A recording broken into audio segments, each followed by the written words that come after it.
We are welcoming Jadurani Dasi, also known as Shamarani Didi, and we appreciate your time with us, focusing on Prabhupada's compassion in regards to Srila Prabhupada's daughters, which you are certainly a mainstay and one of the original daughters, Prabhupada. And so maybe I can ask you, first of all, before we get into some of the stories that exemplify Prabhupada's quality of compassion, give the audience a little bit, the devotees that are tuning in here, a little idea of your past and that. How were you raised? Were you raised in a religious family? And then how did that lead you to meeting Prabhupada and take us to that point in time back in 65, 66? Yeah, 66. I was quite an atheistic student at City College of New York. My whole family was atheistic and no conception of God at all, but raised as a Jewish atheist.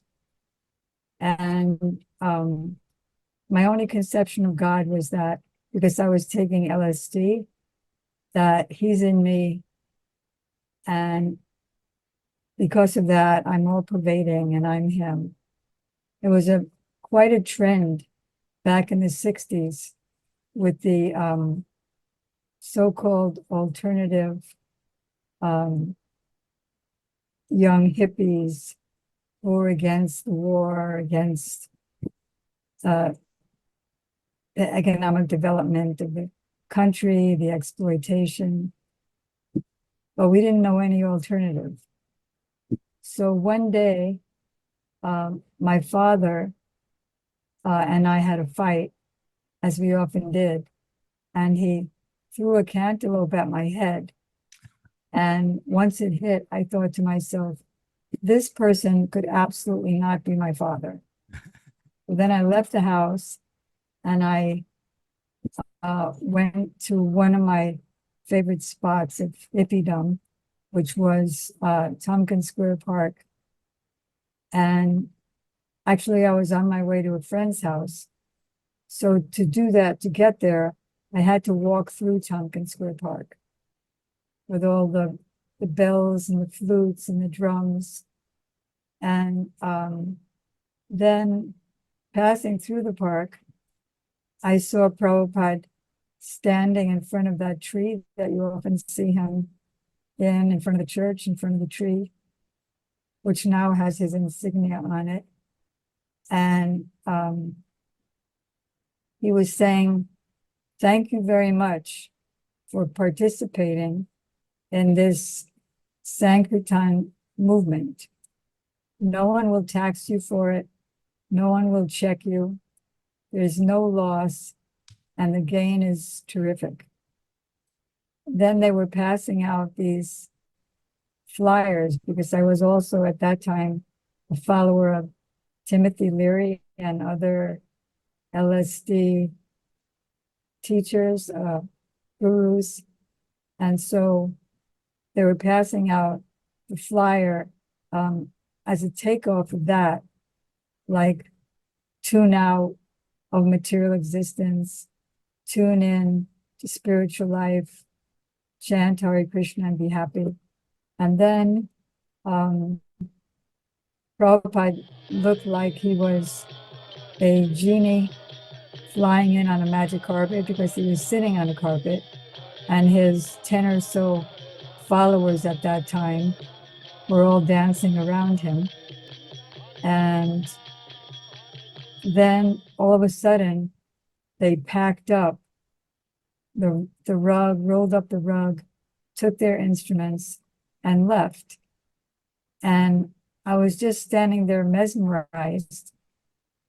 But at the same time, because of my LSD experiences and all the new age rock and rolls that I was hearing, everything is a product of our own mind. So now I was in a toss between it's all in my mind and what is this amazing descending thing that just happened. So then somebody walked up to me, a stranger, and he said, would you like to go to the temple? So I didn't know what a temple was. I'd never heard of Hare Krishna before. It was only Srila Prabhupada's third or fourth time at the park. It wasn't popularized at that time. So I said, sure, because I was always in expectation of what the it, the supreme it would bring to me. And so he walked me to the temple and walked me in the temple and then absolutely disappeared. So what I saw inside was the brahmacharis with a kirtan just dancing in the temple. And then somebody offered me a chapati, which to me was just like an LSD trip. And then one of the brahmacharis was saying to the other brahmachari, did you hear what the Swami just said? He said that when the devotees fight, it should be taken like clouds passing by in the sky. When clouds pass by in the sky, no one takes notice of it. So he said to be like that. And I thought that was pretty amazing because this was the time when we all young students were picketing against the war in Vietnam, and we were all against the government and things like that. And so I thought that was pretty amazing how he was training the boys to be completely, just loving. Actually, I asked him, because I happened to have been high on LSD at the time that I met him. I said, can I just stay high like this and not come down? And he said, no, it's material and therefore it's temporary. And whatever he said just hit me and I believed it because of the past connection. So I started stuttering. I didn't know what to do. So then I saw Prabhupada from the corner of my eye in his back office. And I said to Prabhupada, even though it wasn't true, I said, oh, that's what I wanted to talk to you about, getting initiated. Like he made me say that. And he said, do you know the 4 regulative principles, which I didn't? And so he told me. And then he said, so I'm giving initiation to Bob Cohen's Rupanuga in a few days, so you can be initiated by him. I was full of doubts till the last second. Even at the initiation, I was full of doubts. And he gave me the first, the 3 volumes of the first canto as like a present for the initiation. And I said to him, well, if I change my mind, can I give it back? And he said, yes, because he knows the future. There's no need to argue with me that I shouldn't get uninitiated. Right, good. Now, you also mentioned before there was a time where you actually went into his room and you wanted to observe a painting that you were not able to see clearly. Explain that example of Prabhupada's compassion. Yeah, that was a lot of compassion. So on his wall, because he had, again, pictures from India that some of them were brought by Hayagriva, who had come back recently from India. So there was a picture of Sitaram, Hanuman, and Lakshman, and the rug was relatively clear. So I wanted to see that rug well, but because it was so high, it was difficult, and I didn't want to stand on his bed to see the picture closely. So I was kind of jumping up and down. Like whenever I was up, I could see it. Then I went down, then I went up. And he said, what are you doing? I said, well, I'm trying to see this picture for the painting, but I didn't want to step on your bed. So then Prabhupada said, in Krishna's service, you can step on my head. And means he would do anything to engage fallen souls and spread Lord Chaitanya's mission. And, like if I stepped on a nail, this happened around the same time. If I stepped on a nail and I knew the person who it was who left a nail there or a thumbtack and I stepped on it, I would be really upset. And then I left that night to go back home to the Bronx, and I left without the consciousness to pick up the remaining nails and thumbtacks. So the next morning when I came in, he said, please be careful of the nail. He said it just like this in a totally monotone voice. Please be careful with the nails. I stepped on one. I absolutely wanted to die. But he said it so dispassionately and so kindly, so exemplary. That might have been an offense. So I remember, I think you mentioned something about asking Prabhupada for forgiveness for any offenses. Can you tell me about that? Yeah, this is when I was married, and whatever offenses I was committing before I was married, like increased manyfold after I was married. Because I was so angry that I was attached. And so I took it out on my husband. So I asked him to write to Prabhupada and ask him to forgive my offenses. And so Prabhupada wrote back to him that I haven't noticed that she committed any offenses. But if she has, then I forgive them 100 times over. Many years later, in 1970, around 75, 76, a few of us weren't well, like the devotee who made the movie. Yadabara? Yes, Yadurani. So he was very ill, I was very ill. And so some of the devotees at that time were seeing a doctor called Dr. Benish. And he used to diagnose whatever it was, it's fast. So I was fasting, which was like something that I shouldn't have been doing. And then the devotees, when I couldn't even walk, I was so weak. And the devotees brought me in to see Prabhupada. And Prabhupada said, he said to Vishaka, does she have any fever? So I don't remember what she said, but Prabhupada leaned forward and went like this to my head to see if I had any fever. And he said, no fever. And then he said, there's a story about one man who had a bunch of friends, and they decided to do a joke on him. So the first friend came, I think his name was Bhagwat. He said, oh, Bhagwat, you're haunted by a ghost. There's ghosts there in you. I said, what?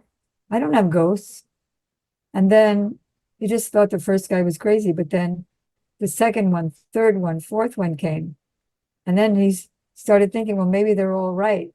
He said, oh, I've been haunted by a ghost. So Prabhupada's conclusion then, he said, was that by the conspiracy of friends, we think that we're more sick than we are. So Prabhupada gave a simple, he said, go and take something to eat, go and take some fruit. And he also had touched my head. So the next day I felt a lot better. So it's not something that I learned from what happened. It's what I experienced from what happened. That by his powerful touch, I felt better. So Govinda Dasi used to clean Srila Prabhupada's quarters when he was out on his morning walk. So I had the opportunity to go into his quarters when she did. And then he came back. We were sitting there, and there was an ant on his trunk. You know, he has that trunk, like that Indian kind of beat up trunk that he uses as his desk. So there was an ant, and I thought I was being a good Samaritan. So I started to brush the ant away. And Prabhupada said, no, let him play. And so it was already too late because I was distracted by the brushing. And so I killed the ant. And I felt terrible. Imagine killing a brother or sister in front of a pure devotee. who sees that brother or sister as a spirit soul. So then Govinda Dasi asked him, did he get another body? Did he enter another body? And Prabhupada said, yes, immediately transferred. So of course this ant was glanced at the time of his bodily transference. And so I'm sure he got an amazing body. Well, just like parents, they encourage their little children who are not intelligent at all. Oh, that was so intelligent, what you just did. And so Prabhupada was like that too. I was very, very unexpert. I painted like a 5-year-old when I first started. And Prabhupada would always encourage me. Like when I first did the Lord Vishnu painting, Prabhupada said, in a room full of devotees, now who could look at that and say that is not God?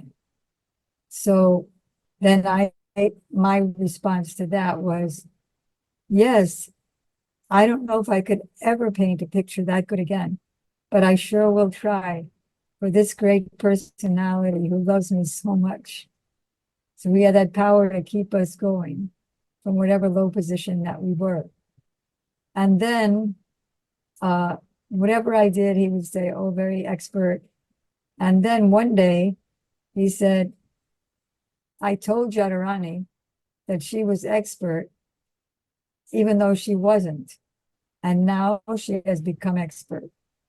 And that happened a few times. And it reminded me of Lord Chaitanya and Raghunath Das Goswami. Whenever Raghunath Das Goswami would increase his renunciation, Lord Chaitanya said, wonderful. And then when he dropped that and did something more renounced, Mahaprabhu said, yes, I'm glad you dropped that. And now you're doing something wonderful. So Prabhupada was like that. And even in 1976, in Prabhupada's quarters in Krishna Balaram Mandir, he pointed to a painting that I did of Radha and Krishna in front of a Kadamba tree. And he said, in the beginning, she could not paint, but by the process of Shravanam, Kirtanam, Vishnu, the talent is coming out. And he also said on that same day, she is painting with her soul, which was not true, but he just knew how to encourage us so much. Speaking of encouragement, which goes along with compassion for your advancement, what was his response when in the beginning, that when you wanted to give class and there was maybe some pushback from the men? What was Prabhupada's response in regards to women? So I was already giving classes, but in 1968, because everyone was giving classes in the beginning, and then a few of the men complained that women are supposed to be less intelligent. So they wrote to Prabhupada, and Prabhupada said that Kiba Vikra, Kiba Nyasi, Suja Kenenai, Jai Krishna Tatvaveta, Say Guru Hoy. Anyone, regardless of his caste, creed, color, anything. If he knows the science of Krishna, then he can be a teacher, he can be guru. So we were all quite neophytes and said, no, she should give classes too. Then he said, even if you think that women are less intelligent, still everyone should be given a chance to speak. One of the paintings that Srila Prabhupada gave me to copy in the very beginning, because I wanted to paint him. So he said, first you paint my spiritual master, and then you can paint me. So he gave me one small photo of his Guru Maharaj, Srila Bhakti Siddhanta Saraswati Thakur Prabhupada. And in that picture, he wasn't shaved. And Prabhupada explained that he's showing that I'm not shaving so that other people will know not to shave during this Chaturmasya. But anyway, so when the painting was finished, when the painting was in the middle, I used to leave the painting right on the floor, sometimes with newspapers, but it was on the floor. And then when I'd come back the next day from the Bronx, I'd find the painting on a pillow. So Srila Prabhupada was showing by his own example how to be more respectful to the painting. Then after the painting was finished, he gave some instructions here and there. And then after the painting was finished, Srila Prabhupada said again in front of everybody, "You have brought me Vaikuntha." So actually, I was thinking, no, you have brought us Vaikuntha, but you're being so encouraging that you're saying you have brought me Vaikuntha, showing me how important the paintings are and how important my service is, so that I could feel, even though I'm so nothing, so that I could feel vital to your mission. Let's finish up with one other story that I think shows compassion, not only for Prabhupada's disciples, as he just did for you, and by stating that you have brought him Vaikuntha, where in 1969, I believe, you were in the car with Prabhupada in Boston, and you were passing, as you were driving, you were passing by a school for the blind. Can you tell us about that? Yes, Miss Rose was driving him, and I was fortunate to be in the back seat. And so we passed by the school for the blind, and Prabhupada turned to the back seat and he said, "You should have kirtan in this school." And then Miss Rose glorified the school and said, "Yes, it's wonderful how they're educating even the blind children with the Braille thing." So Prabhupada said, "Yes, but they have to have some spiritual entertainment as well." So another example of his compassion for all humanity. Would you Well, agree? he even, once I was on a walk with him and Prabhupada told us, sweep the park, because we passed by a park, sweep the park and hold a big feast here. So, and invite everyone to come. Always very compassionate to everyone. Wonderful. Jadurani / Shamarani, thank you so much for your time. These are Thanks for wonderful, your time and wonderful historical moments that I think everyone will take inspiration from and be educated from these stories and your personal experience with Prabhupada regarding its compassion. So thank you very much. Vanchiko Bhashivya Gripasin Devacha. Titanam Bhavana Bhyo. Srila Prabhupada ki Ki jai. jai.